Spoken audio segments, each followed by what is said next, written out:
In this lecture, we're going to talk about alternatives to Bitcoin's existing proof-of-work mining puzzle. Mining puzzles are at the very core of Bitcoin because mining puzzles determine the incentive system in Bitcoin.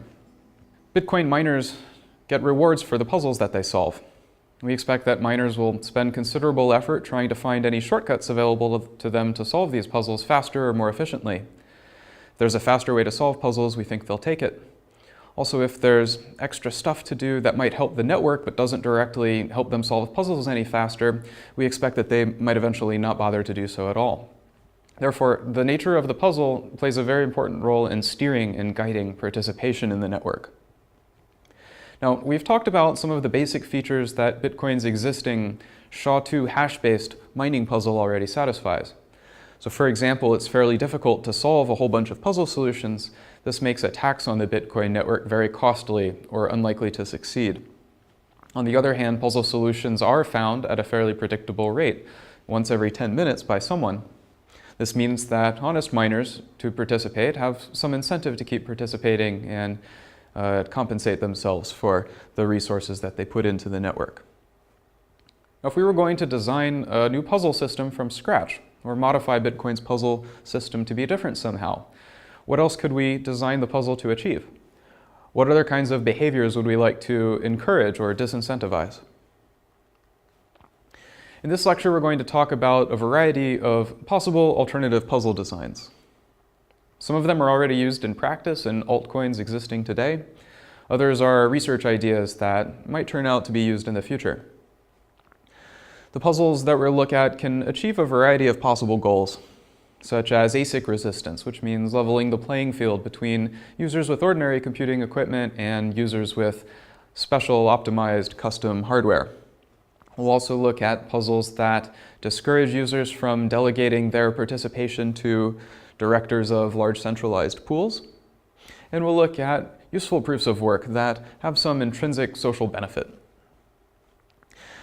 We'll also talk about some of the essential security requirements for mining puzzles. It doesn't do any good to have some fancy secondary feature if the puzzle doesn't still satisfy the basic requirements that it needs to keep Bitcoin secure. Before going into the alternate puzzle designs, let's talk a little bit about some of the essential requirements that any viable mining puzzle has to satisfy. Now, there are many possible requirements. We've talked about some of them before. Mining puzzles need to be cheap to verify the solutions because every node on the network validates all of the puzzle solutions, even ones that aren't involved in mining directly. Puzzles also have to have adjustable difficulty so that the difficulty of the puzzle can be adjusted over time as new users join the network with increasing amounts of hash power contributed. I'm only going to talk in detail right now about one other essential requirement, which is a little bit subtle. This is that the chance of winning a puzzle solution in any unit of time should be roughly proportional to the hash power contributed. In particular, this means that really large miners with very powerful hardware should only have a proportional advantage in being the next miner to find a puzzle solution. Even small players should have some proportional chance of being successful in receiving compensation. Now, to illustrate this point, let me show you an example of a bad puzzle that doesn't satisfy this requirement. Consider a mining puzzle that takes exactly n steps to find a solution. There are examples of puzzles like this. I don't need to go into details though, but consider these a sequential proof of work. A miner would be able to find one of these proof of work solutions by computing n steps in order in a sequence. Once it reaches n steps, it finds a solution. Now, the problem is that if it takes exactly n steps in a sequence to find a puzzle solution, then the fastest miner in the network will always be the one who wins the next reward. Right? So consider a scenario with two equally powerful miners and a third miner that's slightly faster at making computational steps than the other two. For every step that the small miners take, the large miner takes 2 steps here. This means that the large miner finds its puzzle solution at the end of n steps while the smaller miners are still computing theirs. In this case, the fastest miner would be the only one who would receive any compensation at all. Therefore, none of the other nodes would have any incentive to participate in the first place. So the alternative to this, a good puzzle, is one that gives every miner a chance of winning the next puzzle solution in proportion to the amount of hash power they contribute. This forms a weighted sample of all of the miners. So imagine throwing a dart at a board randomly, at a board of different sized targets where the size of the target corresponds to the mining power. The more hash power you contribute, the better your chance of being the node that finds the next puzzle solution. A puzzle that has this property is sometimes called progress-free. Now, this was just one of the requirements. There are others, but for now, we're going to move on to types of alternative puzzles, and we'll discuss essential requirements as they come up.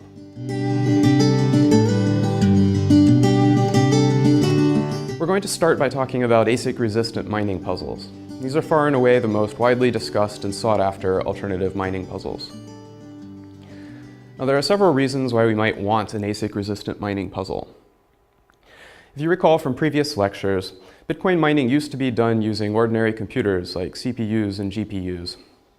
Then eventually moved towards customized FPGA devices, and now mining is mostly conducted using very powerful optimized ASIC chips, which are so vastly more effective than general-purpose computing equipment that it doesn't even pay off to use an ordinary computer or a very old generation of mining equipment. But this is too bad in a way, because it used to be very appealing that ordinary users could mine Bitcoins out of thin air just by leaving their computer on overnight, a computer that they already had. This was really good for a low barrier to entry because it gave a compelling reason for ordinary users around the world to join the Bitcoin mining network and participate. So wouldn't it be nice if we could go back to the good old days when it was possible to mine Bitcoins using ordinary general-purpose computing equipment? So the approach to go back to this is to come up with a puzzle that reduces the gap between the most cost-effective, customized hardware and general-purpose equipment that ordinary people already have. A separate goal is to try to prevent the very large ASIC manufacturers from dominating the Bitcoin mining game. There are only a few companies that are able to produce large semiconductor fabrication in order to actually produce the ASICs. So this represents a sort of consolidation of power. Now, a lot of customers of Bitcoin mining ASICs have this concern that the manufacturers are going to delay the shipment of their mining devices in order for the manufacturers to use the mining devices themselves in order to use them for their own benefit to get their own rewards at the expense of their customers. Another concern is that if there is some breakthrough and there's a vastly more efficient ASIC design, whoever comes up with that design might keep it a trade secret to themselves and use it to build their own very powerful industrial mining center, and then they would be able to dominate the network. So the approach here might be to build a puzzle that reduces the gap between potential future hardware ASIC designs and the ASICs that we already have, which are largely distributed to ASIC mining customers.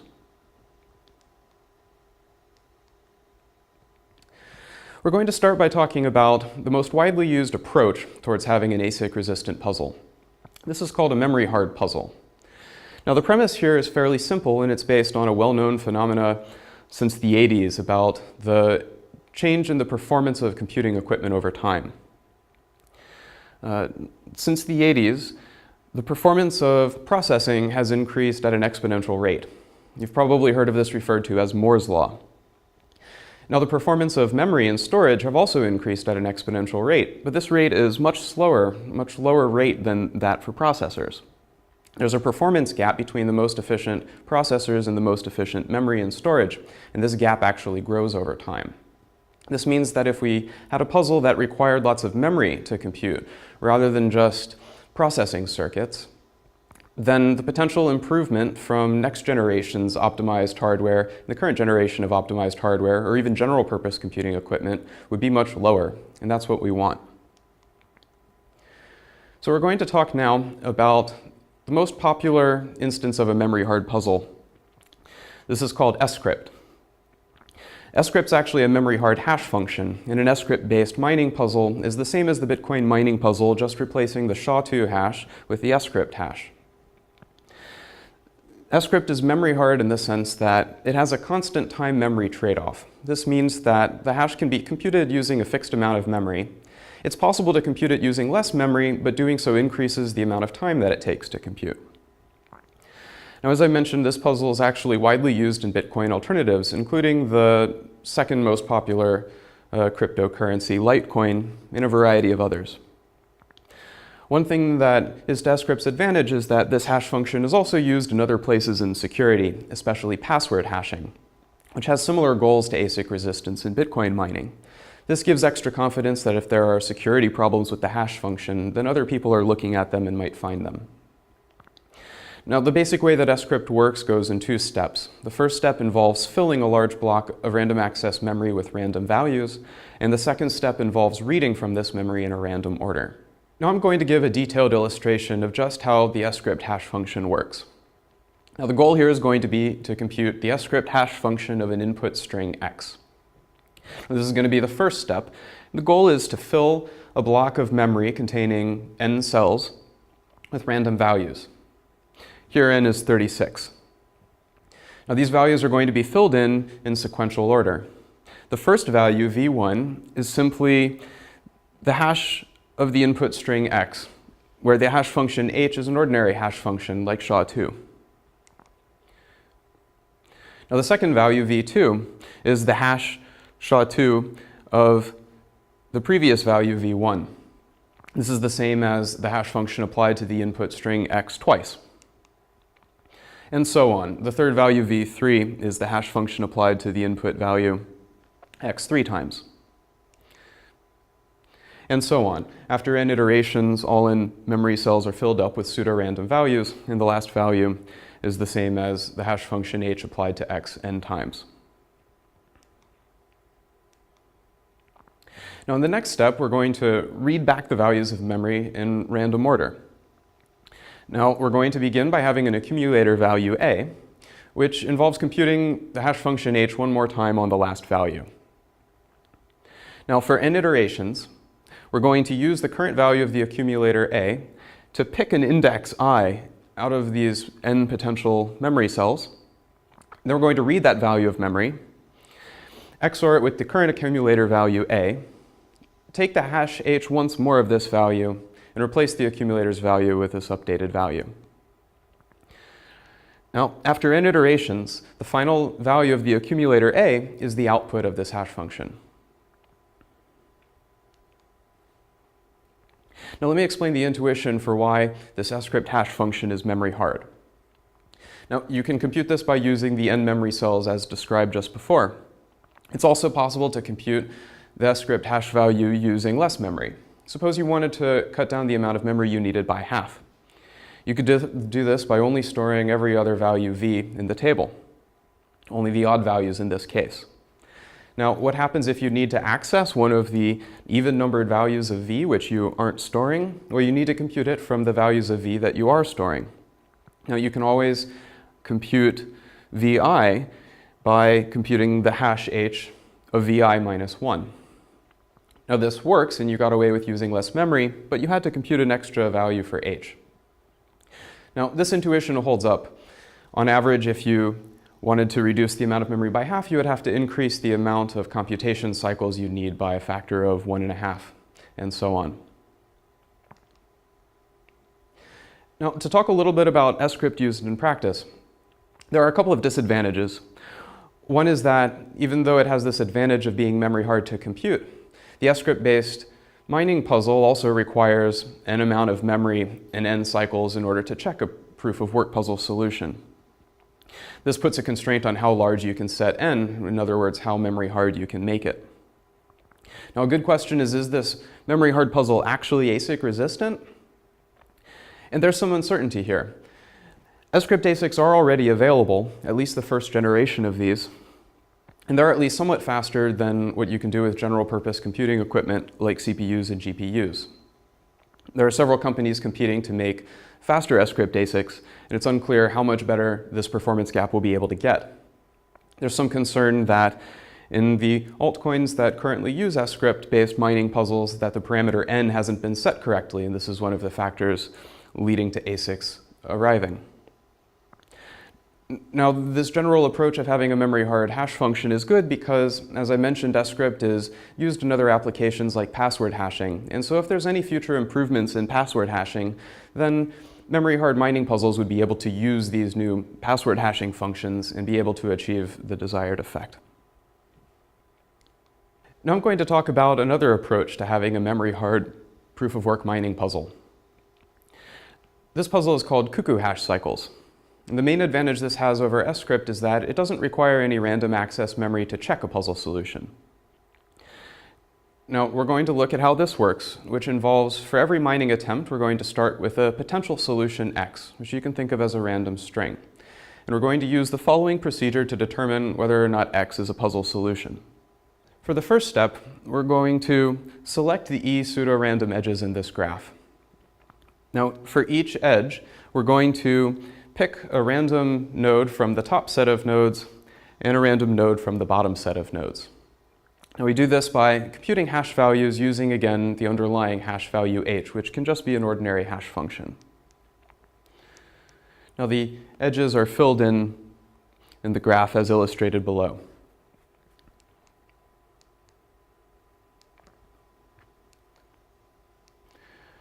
Once the graph's completed, we want to determine whether or not there's a cycle in the graph of size k. Now, a cycle is a set of edges such that if you align the edges tip to tip or tip to end, then they form a complete cycle. So here's what a cycle of size 4 would look like in this illustrated graph. Now, k is another parameter of the puzzle. If the graph determined by input x has a cycle of size k, then we say that this has a solution. And we just output the input value x, as well as the evidence that there was a cycle, so the k indexes of the edges.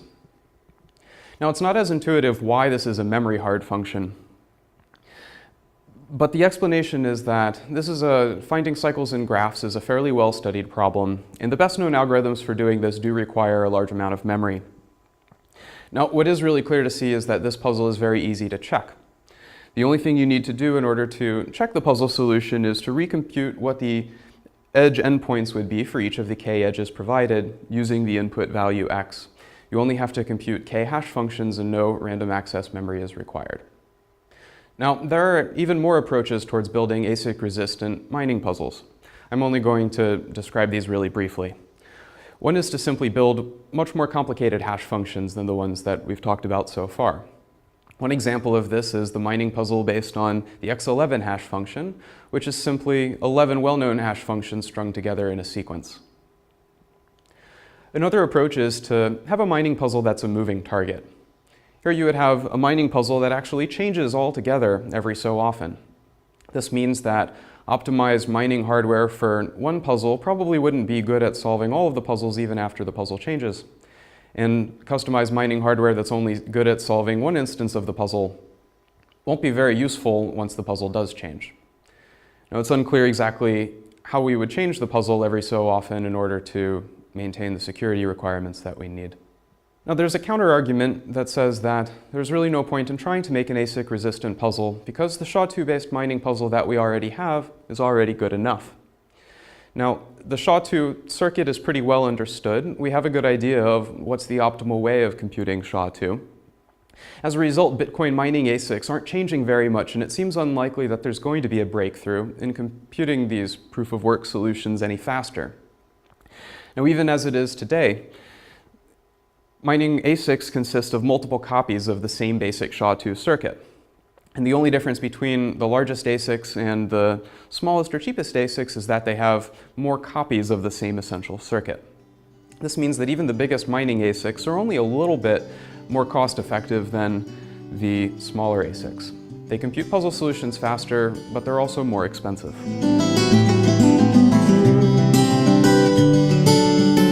Now we're going to talk about another possible desired quality for puzzles, which is for them to have some sort of socially beneficial intrinsic use. Now, there's a sense in which it seems like Bitcoin mining is extremely wasteful. If you recall from previous lectures, we think that Bitcoin mining consumes about 150 to 900 megawatts of power in total, and this is comparable to the power output of a really small hydroelectric power plant, for example. Now, this mining work is put towards computing these SHA-2 mining puzzles, which don't serve any purpose outside the Bitcoin mining system. So this raises a very natural question. Is there some way that we could have a puzzle where computing the puzzle solution actually provides some sort of useful benefit to society while still satisfying the basic things that Bitcoin puzzles need? This would amount to something like recycling, and it would have advantages such as lowering the overall cost of the Bitcoin system and potentially reducing Bitcoin's environmental impact. Now, there are a bunch of natural candidates for this that seem like they might work.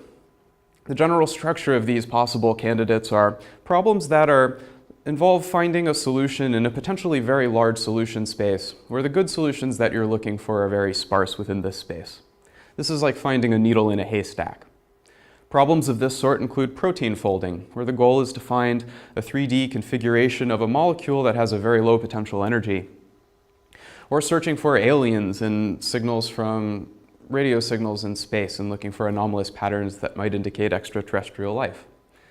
Now, for the same reason these seem like they might work as a Bitcoin mining puzzle, these have been successfully used in the past as crowdsourced distributed computing projects, such as Folding at Home and SETI at Home. Now, there are a bunch of challenges that would have to be solved in order to use a problem like this in Bitcoin. In the cases that I just described at home, like Folding at Home and SETI at Home, there's a trusted administrator of the distributed computing project that's able to choose which instances of problems all of the participants in the network are supposed to be working on. Now, in Bitcoin, there is no trusted administrator to choose the problems. So instead, instances of the problem have to be generated pseudo-randomly from public information, such as the hash of the last block that was found. Now, in order for these to be useful, randomly generated puzzle instances of this sort would have to still be useful, and also randomly generated puzzle solutions have to be hard. Now, it's not known how to turn any of these problems into such a puzzle scheme. Now, there is one example that seems to work and has already been implemented and is somewhat used in practice, which is called PrimeCoin. Now, the goal here is to have a mining puzzle where finding a puzzle solution involves finding a chain of very large prime numbers. In particular, to find a puzzle solution in PrimeCoin, you have to find a Cunningham chain. Now, a Cunningham chain consists of a sequence of prime numbers p, where each of the p's is of the form 2 to the power of some number times a constant a plus 1. Now, each p in this sequence has to be a large probable prime, where whether or not it's a probable prime uses a probabilistic prime checking algorithm. And also, the first instance of the prime number p has to be a multiple of the hash function of the metadata for the block, such as the hash of the previous block, the Merkle root of the transaction, and a random nonce value that miners get to choose. Now, this has been used in an altcoin called PrimeCoin, and it's actually paid off in some sense. Many of the largest known Cunningham chains have come from miners in the PrimeCoin network. Now, this is interesting because there have been distributed computing projects such as PrimeGrid, which have also tried to find prime number chains of this sort. This also adds some confidence that this is truly a hard problem because a lot of other people are also interested in finding solutions to this sort of problem. So is this actually useful? Well, possibly. There is at least one known use of Cunningham prime number chains, but the kind of Cunningham chains that are found by PrimeCoin miners are actually entirely overkill for this application. Now, there's another approach towards having a proof of useful work, which is rather than focusing on the amount of power or work output of the network, we might instead focus on the effect of investment in Bitcoin mining infrastructure. Now, just as an estimate, a lot more than $100 million have been spent on customized Bitcoin mining hardware overall. This includes designing new Bitcoin mining equipment as well as actually manufacturing it. Now, this Bitcoin mining equipment is very good at computing SHA-2 hashes, but this improvement in technology is only useful for the Bitcoin network. It has no other use otherwise. So the idea is, what if we could design a puzzle where the investment in newer and better Bitcoin mining hardware would itself be useful, even if the work that's done in the power output of the network is still wasted? Now, here's one example of a proposal that has this quality. It's called PermaCoin, and the idea is to replace Bitcoin mining rigs, which compute SHA-2 hash functions, with storage devices, such as hard drives and memory. Now, the side effect of Bitcoin miners investing in better mining equipment would be a side effect of having a massively distributed, replicated backup storage system. Now, the way that PermaCoin works begins by assuming that we have a large file F, which everyone knows about, and the goal of the network is going to be to store this file. Now, for simplicity, imagine that F is chosen globally by a trusted dealer at the beginning. Each user is going to store a random subset of this file. Now, Permacoin is based on an alternative puzzle that uses storage. Now, assume that you have the file F broken up into several blocks. The first part of Permacoin involves building a Merkle hash tree over each of the blocks of the file. Now, every user is going to generate a key pair in order to mine, which is going to include a public key pk. And they're going to use their public pk to pseudo-randomly select a subset of these file segments F that they're now responsible for storing.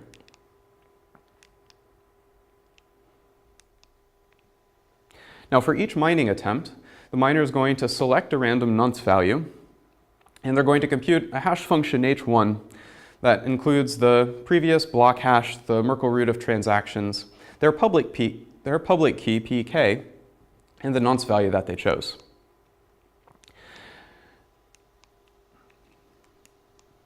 Now, rather than checking if this is a puzzle solution immediately, they first have to fetch k pseudo-randomly chosen file segments from the subset that they're storing, which is determined from that hash value h1. Now they compute a second hash value h2, which includes all of the data used to compute the first hash, as well as the actual contents of the file blocks F. Now from the second hash value h2, it's compared to a target in order to see if the puzzle solution is actually a valid solution. So the idea here is that the only way to make attempts at finding a puzzle solution and determine if an attempt is a valid puzzle solution requires you to store the random subset of file blocks that you were supposed to based on your public key. Here's one application of the Permacoin storage puzzle. And this involves a kind of subtle point about Bitcoin's incentives. There's a cost to being an honest miner in Bitcoin. Remember that honest miners are supposed to validate every Bitcoin transaction that's included in a block. However, validating a transaction requires storing the unspent transaction outputs database, which at the current time requires about 200 megabytes of storage. Now, maintaining this unspent transaction output database doesn't help you find puzzle solutions any faster. It's a little bit like unpaid overtime. So the idea would be to use the Permacoin storage-based puzzle in order to reward miners for actually storing copies of the unspent transaction output database. This would reduce the marginal cost of being honest versus just mining for the sake of getting all of the rewards. So to summarize this section, having a proof of useful work is a very natural goal, but the challenge is to have this secondary side effect while still maintaining the essential security requirements. There's an argument that any benefit would have to be a pure public good, because if there were a way for an individual miner to get the benefit of the useful work they were doing, then this benefit would also benefit an attacker. So it would make attacks on the network subsidized to the same amount that it would add any secondary improvement to society. Now, potentially viable approaches to this include storage and finding large chains of prime numbers. But other potential approaches could be possible as well. So even though some of these useful proofs of work have been implemented in practice, arguably the benefit to society so far from these is pretty minimal.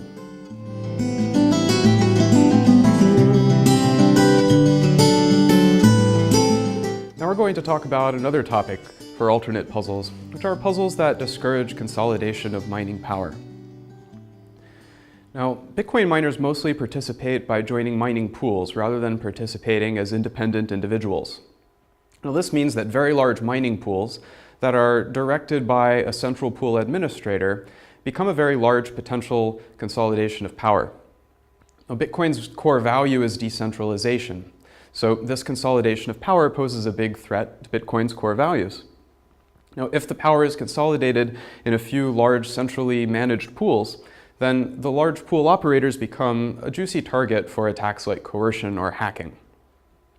So a point could be made that we might want to discourage the very large pools from forming. There's even an analogy to voting here. It's illegal in the United States, for example, to sell your vote to someone for money. Arguably, by participating in a pool controlled by someone else, it's akin to selling your vote in the Bitcoin network. Now, recently this has become a popular problem because the very largest Bitcoin mining pool, gigahash.io, has reached larger than 50% of the network's overall hash power. This has led to a bunch of public outcries explaining that this is a very big threat to Bitcoin and spells doom or something to that effect, and demanding technical solutions to this problem. Now, the observation behind one technical approach to this problem is the observation that members in a Bitcoin mining pool don't inherently trust each other. Actually, pools can only form and become very large because members of the pool are able to prove to the pool operator that they're towing the line and doing mining work that can only benefit the pool as a whole. This works by using the shares protocol that was described in earlier lectures. Now, recall that in a Bitcoin mining pool, there's typically a pool operator who has a well-known public key. Now, each of the miners sends their near misses, or their mining shares, to the pool operator to show that they're mining on a puzzle that directs the reward to the pool operator's public key. When a solution is found, the pool operator then distributes the rewards among the pool participants who have contributed to finding the solution. Now, there's an interesting attack on Bitcoin mining pools, which we're going to call the vigilante attack.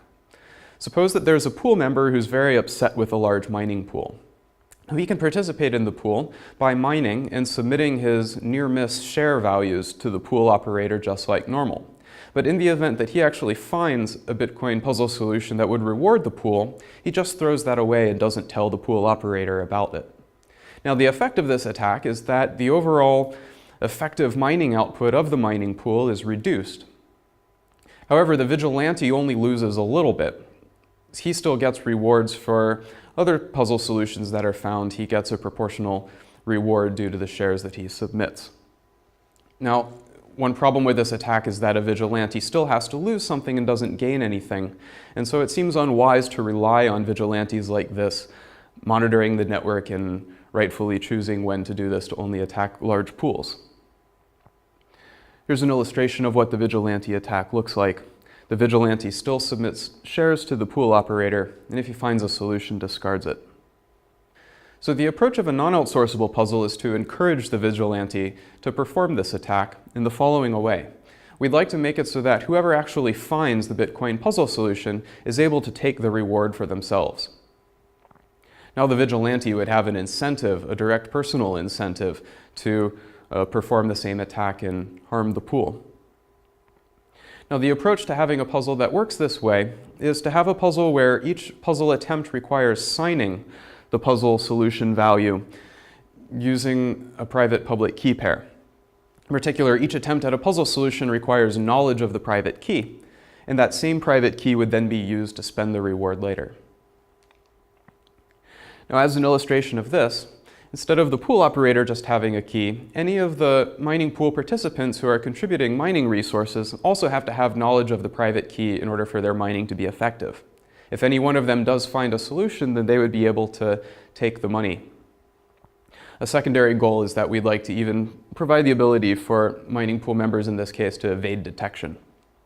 Now I'm going to describe how a particular instance of a non-outsourceable puzzle would work. Now, a solution to this puzzle contains the same information as an ordinary Bitcoin puzzle, including the previous block hash, a Merkle root, which is a commitment to all of the transactions to be included in this block, and an arbitrarily chosen nonce value. Now, this also includes a public key PK, which the miner would have to know the corresponding private key in order to find puzzle solutions. It's also going to include two signatures made using this key pair, S1 and S2. Now, the first step to determining whether a particular nonce value is a puzzle solution is to create a signature S1 using the key pair. Now, this has to be a valid signature over the previous block hash, as well as the nonce value that's been chosen.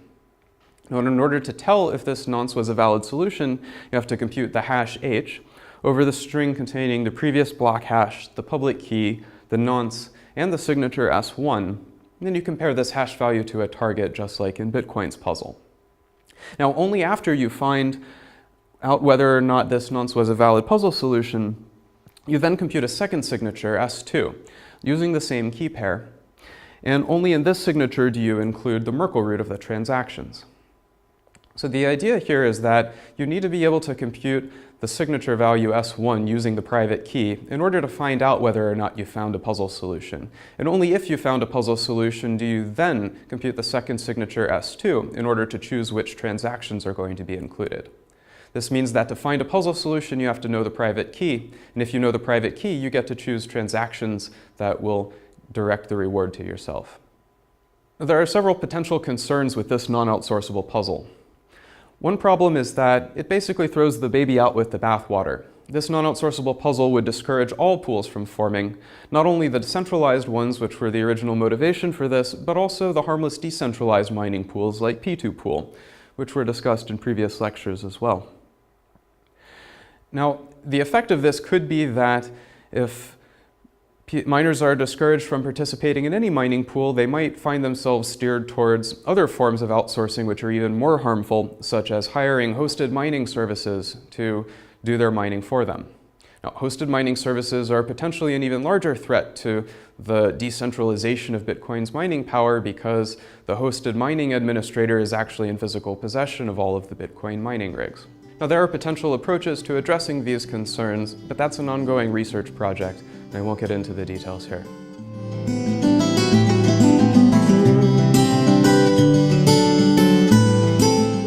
In this section, we're going to talk about a technique called proof-of-stake mining puzzles, and a variety of related techniques which altogether I'll call virtual mining, because they don't involve any computational work at all.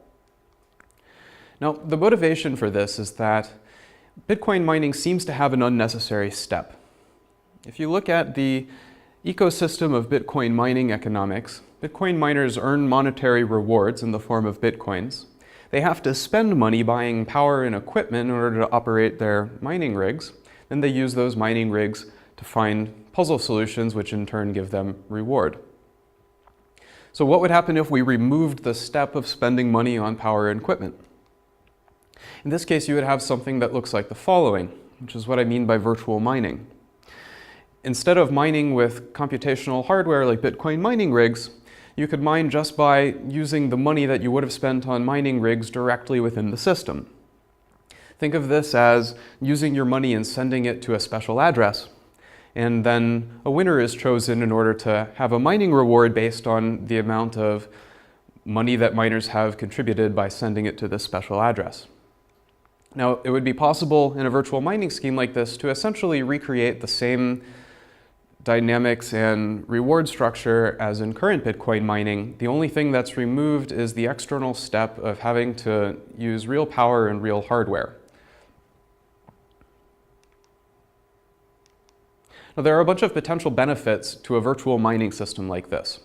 One is that it definitely would lower the overall cost of the Bitcoin mining system. Virtual mining, since it doesn't involve using any power or manufacturing any special hardware, would have no impact on the environment. Now, you could think of the savings that would result from this as being distributed to all of the holders of coins in this system. There's another argument, which is that holders of the Bitcoin currency are stakeholders in the currency. They have an incentive to do things that would benefit the Bitcoin currency system as a whole because it increases the value of the coins that they hold.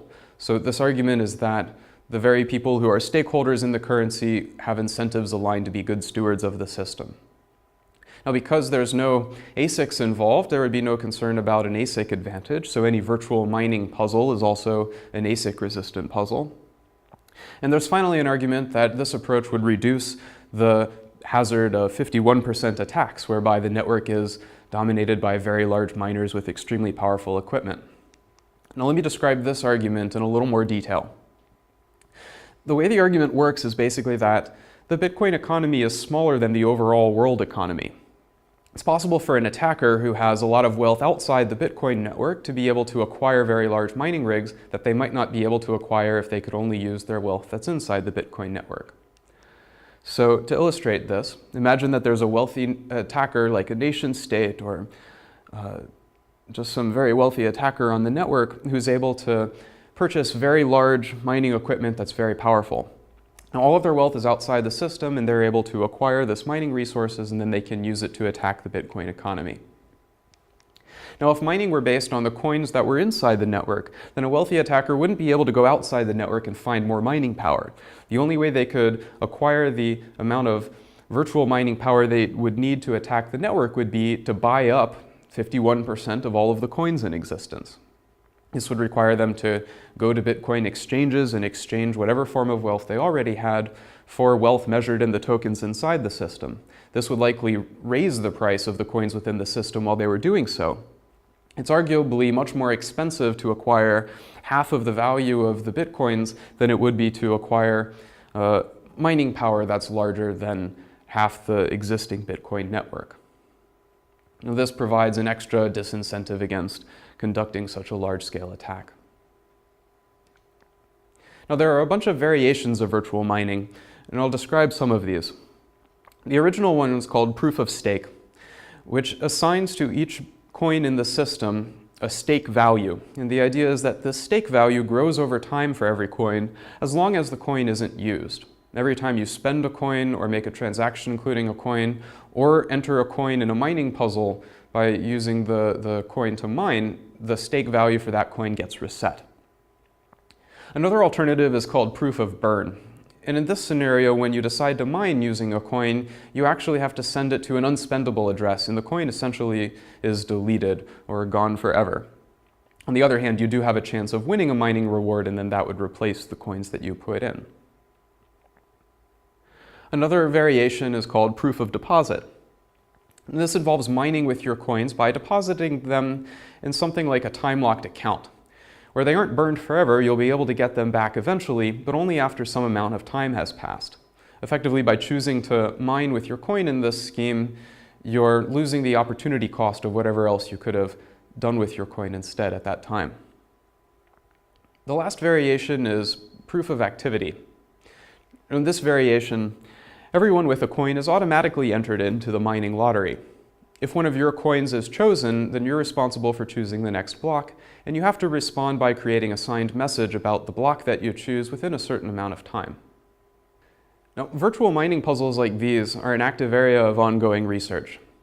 And there's a large open problem which we don't know the answer to yet, which goes like this. Is there any form of security that you can only get by having a proof-of-work system that involves really burning real resources, requiring real computational hardware, and expending real electrical power in order to find puzzle solutions? If so, if there is some kind of security that you can only get by having a proof-of-work puzzle and not with virtual mining, then the apparent waste of the proof-of-work system is actually just the cost of the security that you get.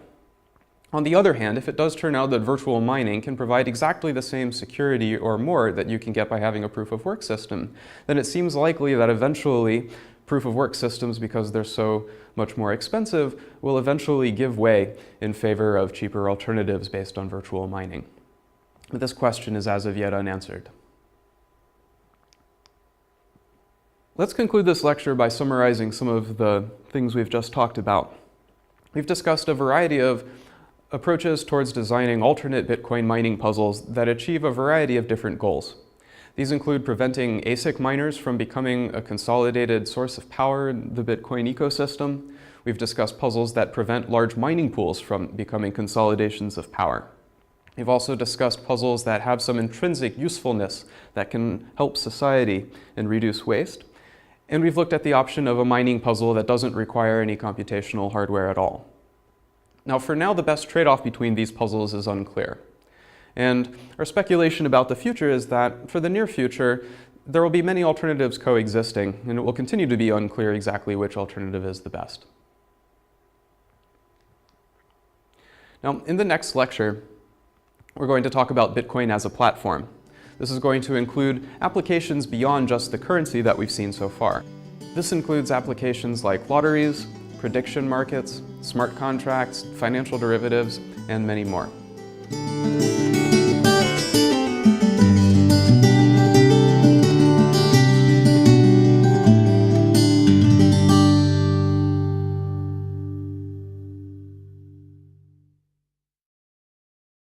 Because every node on the network validates all of the puzzle solutions, even ones that aren't involved in mining directly.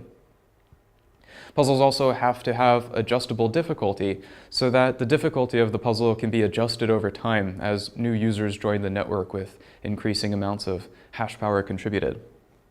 I'm only going to talk in detail right now about one other essential requirement, which is a little bit subtle.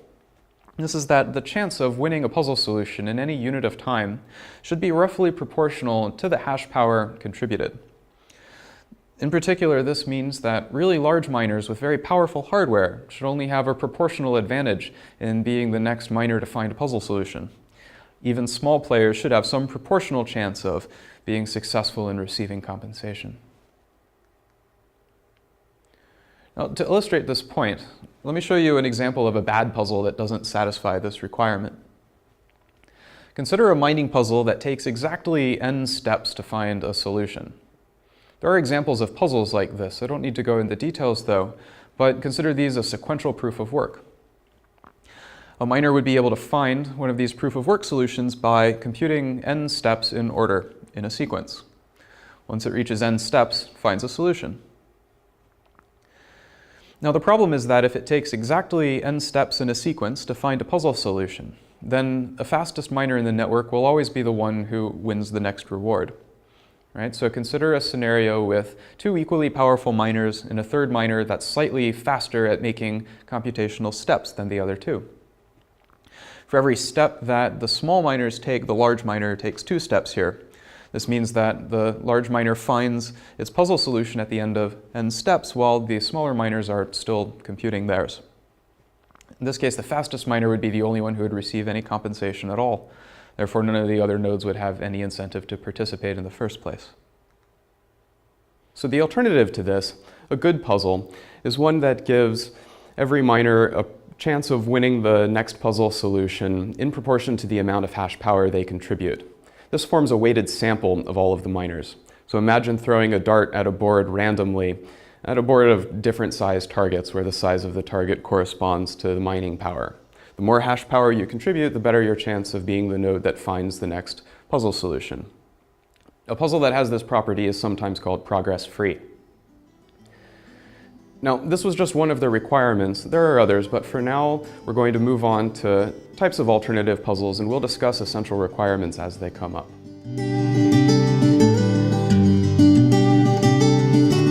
We're going to start by talking about ASIC-resistant mining puzzles. These are far and away the most widely discussed and sought after alternative mining puzzles. Now, there are several reasons why we might want an ASIC-resistant mining puzzle.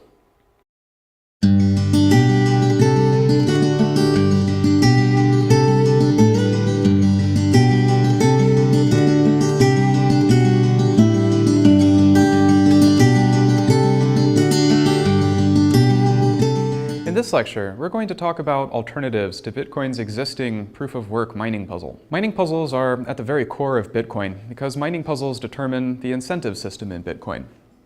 Bitcoin miners get rewards for the puzzles that they solve. We expect that miners will spend considerable effort trying to find any shortcuts available to them to solve these puzzles faster or more efficiently. If there's a faster way to solve puzzles, we think they'll take it. Also, if there's extra stuff to do that might help the network but doesn't directly help them solve puzzles any faster, we expect that they might eventually not bother to do so at all. Therefore, the nature of the puzzle plays a very important role in steering and guiding participation in the network. Now, we've talked about some of the basic features that Bitcoin's existing SHA-2 hash-based mining puzzle already satisfies. So for example, it's fairly difficult to solve a whole bunch of puzzle solutions. This makes attacks on the Bitcoin network very costly or unlikely to succeed. On the other hand, puzzle solutions are found at a fairly predictable rate, once every 10 minutes by someone. This means that honest miners, to participate, have some incentive to keep participating and compensate themselves for the resources that they put into the network. Now, if we were going to design a new puzzle system from scratch, or modify Bitcoin's puzzle system to be different somehow, what else could we design the puzzle to achieve? What other kinds of behaviors would we like to encourage or disincentivize? In this lecture, we're going to talk about a variety of possible alternative puzzle designs. Some of them are already used in practice in altcoins existing today. Others are research ideas that might turn out to be used in the future. The puzzles that we'll look at can achieve a variety of possible goals, such as ASIC resistance, which means leveling the playing field between users with ordinary computing equipment and users with special optimized custom hardware. We'll also look at puzzles that discourage users from delegating their participation to directors of large centralized pools. And we'll look at useful proofs of work that have some intrinsic social benefit. We'll also talk about some of the essential security requirements for mining puzzles. It doesn't do any good to have some fancy secondary feature if the puzzle doesn't still satisfy the basic requirements that it needs to keep Bitcoin secure. Before going into the alternate puzzle designs, let's talk a little bit about some of the essential requirements that any viable mining puzzle has to satisfy. Now, there are many possible requirements. We've talked about some of them before. Mining puzzles need to be cheap to verify the solutions. If you recall from previous lectures, Bitcoin mining used to be done using ordinary computers like CPUs and GPUs. Then eventually moved towards customized FPGA devices, and now mining is mostly conducted using very powerful optimized ASIC chips, which are so vastly more effective than general purpose computing equipment that it doesn't even pay off to use an ordinary computer or a very old generation of mining equipment. But this is too bad in a way, because it used to be very appealing that ordinary users could mine Bitcoins out of thin air just by leaving their computer on overnight, a computer that they already had. This was really good for a low barrier to entry because it gave a compelling reason for ordinary users around the world to join the Bitcoin mining network and participate. So wouldn't it be nice if we could go back to the good old days when it was possible to mine Bitcoins using ordinary general purpose computing equipment? So the approach to go back to this is to come up with a puzzle that reduces the gap between the most cost-effective, customized hardware and general purpose equipment that ordinary people already have. A separate goal is to try to prevent the very large ASIC manufacturers from dominating the Bitcoin mining game. There are only a few companies that are able to produce large semiconductor fabrication in order to actually produce the ASICs. So this represents a sort of consolidation of power. Now, a lot of customers of Bitcoin mining ASICs have this concern that the manufacturers